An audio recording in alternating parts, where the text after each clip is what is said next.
Hi everyone and welcome back to a new video review by Mio Lessons. Back in early November last year, I published an in-depth first look video about the Olympus OM-D E-M1 II after attending the European press event in Spain. Now I've been shooting with the camera for more than a month and I can finally share my final thoughts about it. You will find a table of contents just below this video in the description if you want to jump to a specific chapter. With that said, this is a complete review, so I'm going to start with what I like the most about the E-M1 II.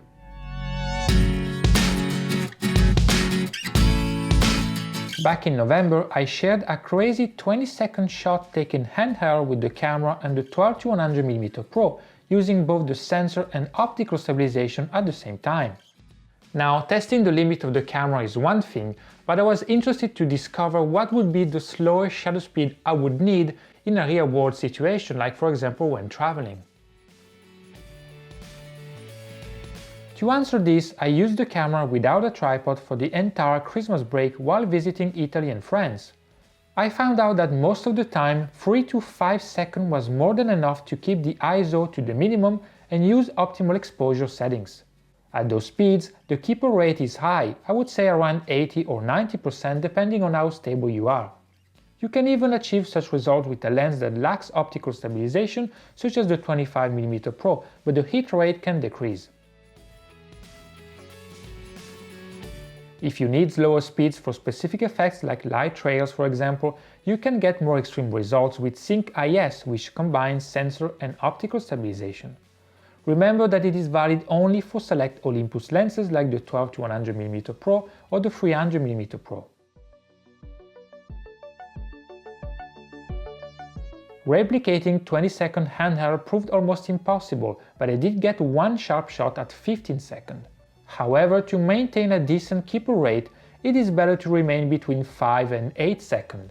10 seconds is still possible, but after that it becomes more of a challenge. At the telephoto end with Sync IS and the 12-100mm Pro, I can get a sharp shot down to 2 seconds. Again, it's very impressive. With just sensor stabilization, you can get close to 1 second. I like this example because it shows how this camera never lets you down when it comes to image stabilization, even when you ask for such extreme performance.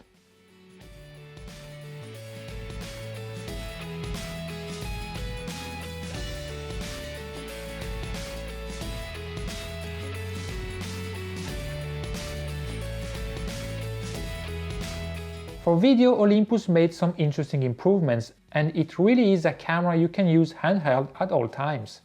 If you are careful with your movements, especially at the start and end points, you get fluid results that almost look like they were taken on a proper video tripod.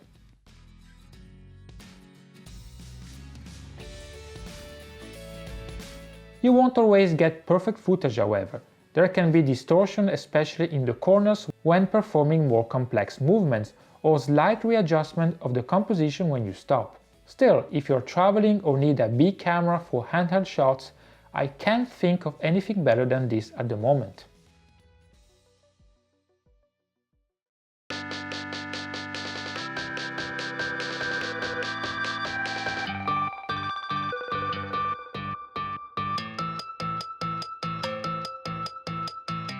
Olympus promised more dynamic range with the new 20-megapixel sensor on the E-M1 II, and there are some good improvements indeed. It's not like going from night to day, but what surprised me the most is the better preservation of highlights when compared to the original E-M1.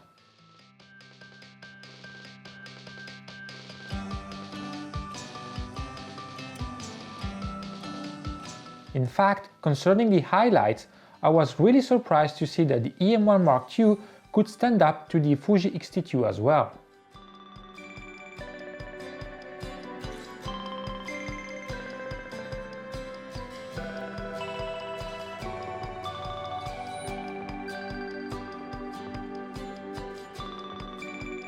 In the shadows, however, things remain more similar, but you do have margin for recovering up to 3 stops without adding too much noise.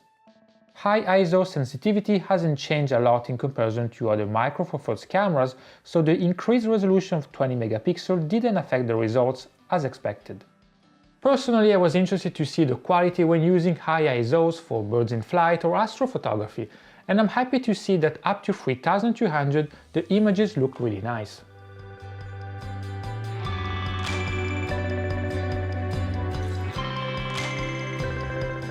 6400 ISO remains usable, and if you are desperate, even 12800 doesn't look bad. The only one to avoid is the highest value of 25600. With long exposures, the EM1 Mark II has less noise in comparison to the original EM1 if you keep noise reduction to off. However, for very long exposures that exceed 2 minutes, keeping noise reduction activated will give you better results. The JPEG engine is good as well if you want excellent files ready to use straight out of the camera. You can select various picture profiles that give you rich and balanced colors and increase details in the shadow or highlights. As long as you don't push the settings too much, the quality is fine.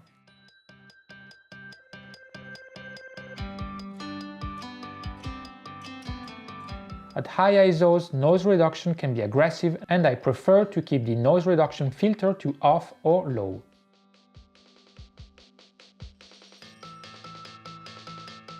The next thing I like about these cameras is all the extra features that can be really helpful for lots of photography genres. This includes live composite, focus bracketing and focus stacking, HDR bracketing, and many others. The EM1 Mark II also features an updated version of the high-res shot mode where the sensor moves by half a pixel to produce a 50 or 80 megapixel image.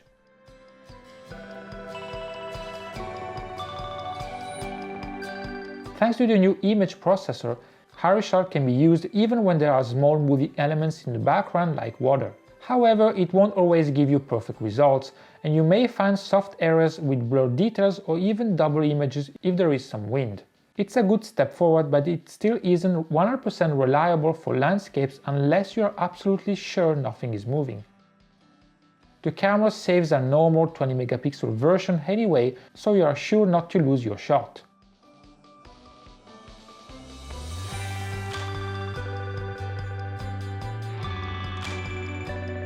I recommend setting a delay when pressing the shutter release button to avoid micro movements when touching the camera. This extra resolution still works best for still life shots in controlled environments. There you can really appreciate all these beautiful fine details without the need to buy or rent a more expensive camera. You also have more precise color rendering because of the pixel shift involved in the process, and it works with flash units too.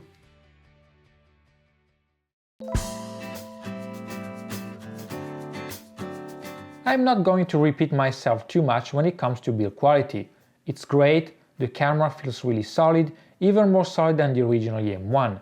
It's weatherproof, freeze-proof, and you can use it in heavy rain without any issues, as long as you have a weather-sealed lens, of course.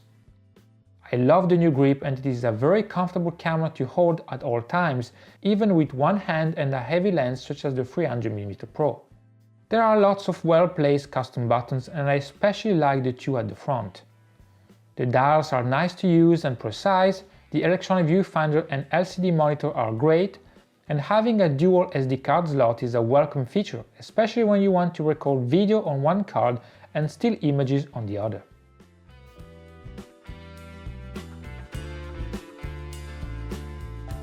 But what really impressed me about this camera is the level of customization. It is actually overwhelming at first, and that comes from someone who knows OM-D cameras really well. If this is your first Olympus camera, you will need some time to find the optimal configuration that you need. In one word, almost everything is possible. You can assign 2 different settings to the function buttons depending on whether you're in still or movie mode, and if you press and hold certain buttons, you can reset or change some settings. You can configure 3 custom shooting modes, switch the function of the 2 dial, as well as countless other things. You can even decide to turn the camera on and off or switch to the movie mode with the lever on the rear instead of the default buttons. You can also hide a few options from the drive or picture profile list. On top of that, you have all the settings and options related to autofocus, continuous shooting, and many other vital functionalities of the camera. Long story short, at the time of publishing this video, I am conscious that I might still have a few things to discover.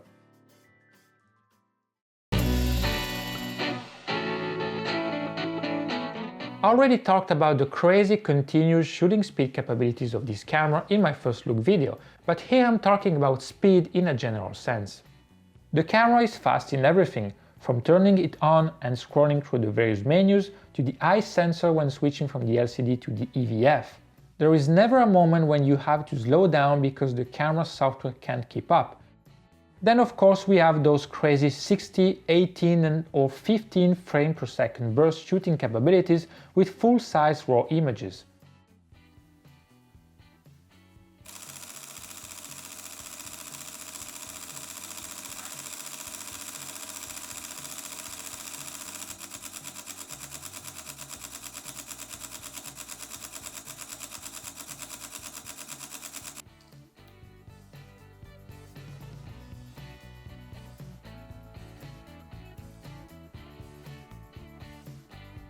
Shooting at 60 frames per second is great, but this speed is only necessary in certain shooting conditions. Otherwise, I find the 15 frames per second or 10 frames per second with continuous AF more than enough for my needs because I don't end up with a huge number of files to download. If you shoot at 10 frames per second by using the low shooting mode, you get live view, so it is easier to track your subject. Shooting at 18 frames per second with the electronic shutter is also very helpful to keep track of the subject, but you can encounter some rolling shutter as we are going to see in a moment. Then we have the Pro Capture mode, where the camera preloads a certain number of images onto the buffer memory when you half press the shutter button. So when you fully press the shutter button to start take images, the camera already has a certain number of pictures that can be saved onto the memory card, and that decreases your chance of missing the perfect moment. You can choose the number of images to preload before starting the capture, with the maximum being 14 frames.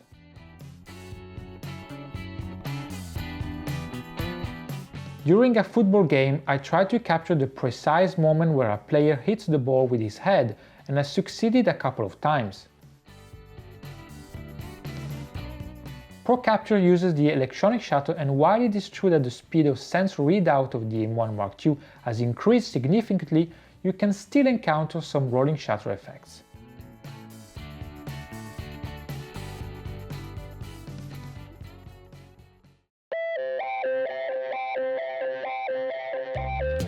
The E-M1 Mark II is the first Olympus cameras to feature 4K capabilities, and like with the quality for stills, I was impressed by it.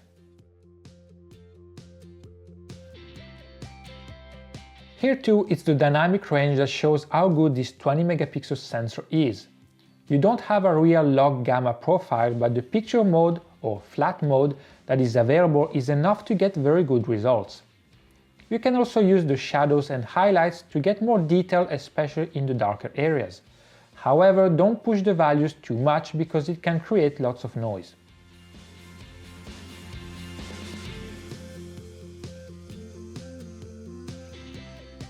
Alternatively, you can use the normal picture modes if you want more vibrant colors or more contrast. Rolling shutter is well contained, aliasing and moire are non-existent, and as I explained before, the image stabilization is a real benefit with this camera. High ISO performance is not its strongest point, as the noise remains acceptable up to 1600. After that you start to notice more color noise and it becomes really invasive by 6400, which is the highest sensitivity available for video. There is a setting, however, to reduce noise for video, with the same options you find for stills. It does reduce some color noise but also softens the details.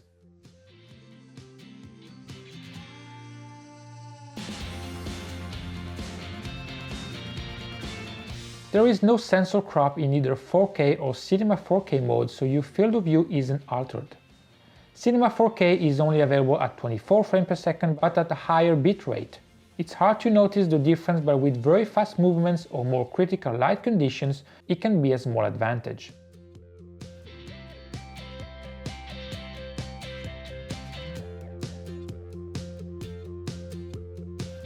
The camera can record in 1080p at a maximum frame rate of 60 frames per second and with different compression algorithms and bit rates.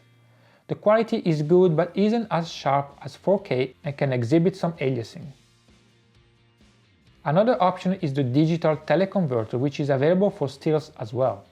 the camera performs a digital crop that can be used in 4K or Full HD.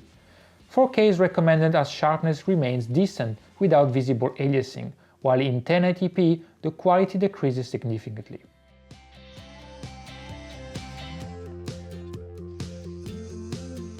The E-M1 Mark II is not the most complete camera when it comes to video settings for professional use, but there are a few welcome additions. A simple yet useful one is the option to display the remaining battery charge in minutes, which gives you a good idea of how long you can record before having to change batteries. Another nice thing is the ability to use the touchscreen to refocus while recording.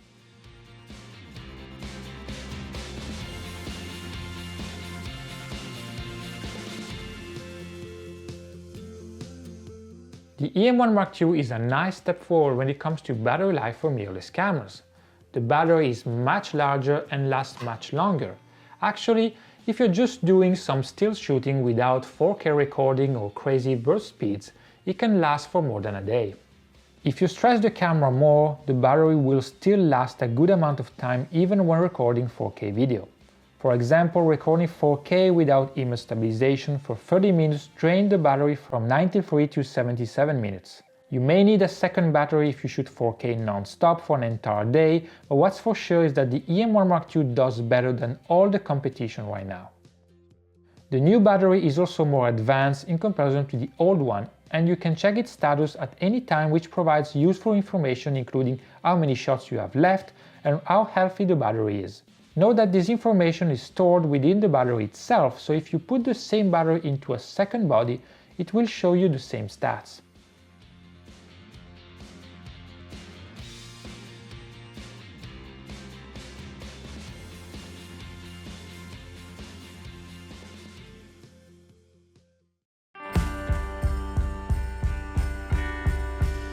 This is the aspect that many of us were waiting for, an improved autofocus system.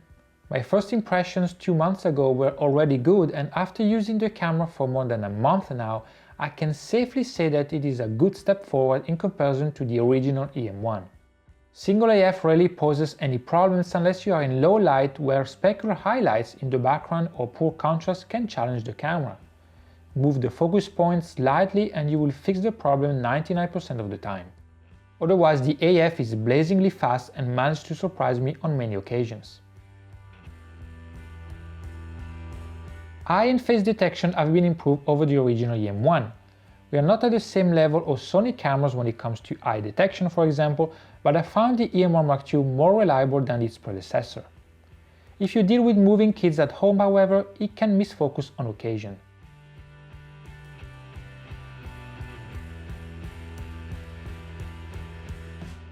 The continuous AF performance of the E-M1 Mark II is better than the original E-M1 mainly for two reasons. The camera locks faster, and if it loses the focus point, it recovers it very quickly. With good light and a subject that clearly distinguishes itself from the background, I got very good results and a very high keeper rate. As for the various settings, I found that CAF lock at +2 makes the autofocus more reactive and precise for fast subjects, especially if their distance from the camera varies or if they pass close to you.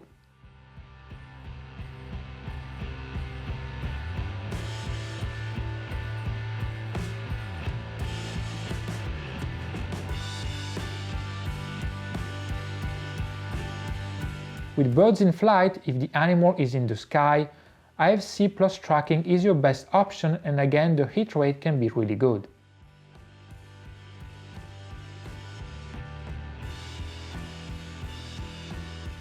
One positive thing is that the camera works well with all sorts of lenses, from the latest zooms and primes to Panasonic lenses. Overall, the performance with the E-M1 Mark II is really good, but it isn't always perfect. Sometimes it's just a matter of having the correct settings, but at other times I find some lacking consistency. You can get images that look fine on the rear screen but then are slightly soft or out of focus. They miss that tack sharpness you wish they had. At other times the camera can momentarily focus on the background and then jump back to the subject.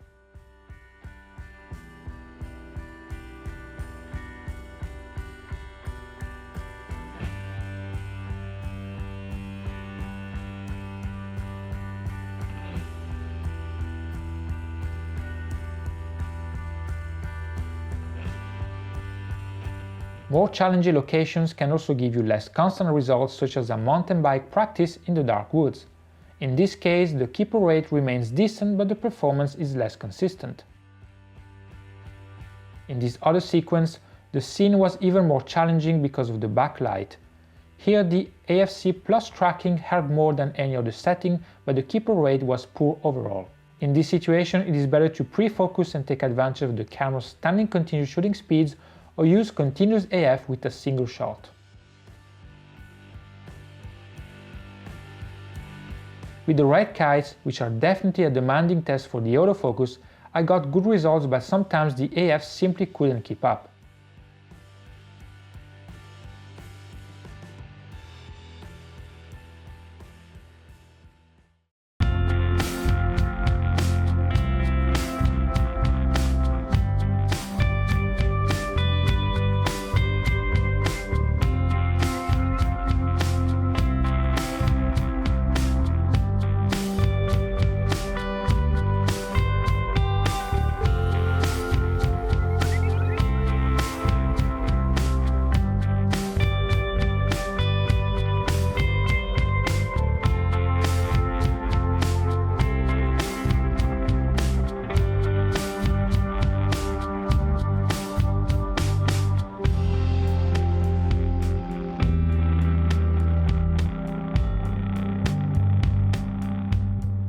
Olympus implemented a new design and reorganized a few things, which is welcome.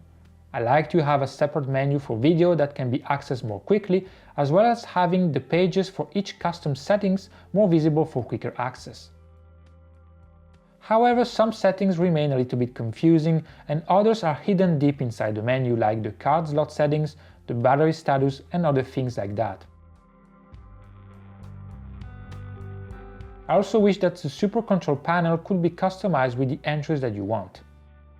Apart from that, I can also point out that the shutter release button is really sensitive, and I also wish that they would have given the camera better slow motion capabilities for video in Full HD.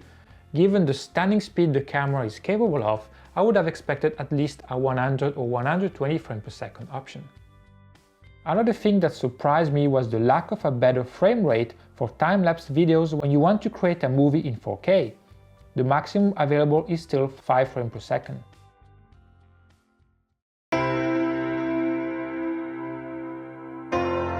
So that's a wrap, as they say on movie sets. My full review of the E-M1 Mark II is done, and as you can guess, my overall opinion about it is very positive. For me, this camera nails it in almost every department.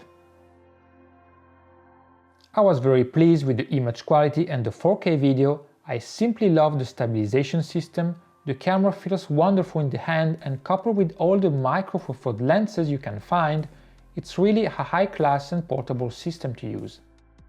The autofocus overall has lots of potential and I got very good results on many occasions.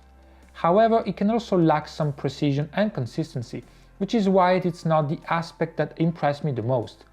Perhaps Olympus will be able to improve a few things via firmware update. If I consider mirrorless cameras in general, I would say that the E-M1 Mark II is slightly below the performance of a Fujifilm X-T2 or a Sony a6300 and 6500 when it comes to the autofocus. But on the flip side, there are so many other things this camera can do equally well, if not better. Its only Achilles heel is the price, which was higher than expected. But it is also true that not a lot of cameras pack so many functionalities into one very complete package.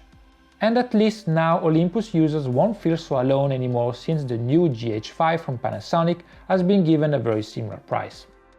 So as usual, thank you for watching. If you have any questions, don't hesitate to leave a comment below this video. Please like and subscribe, and see you soon. Bye bye!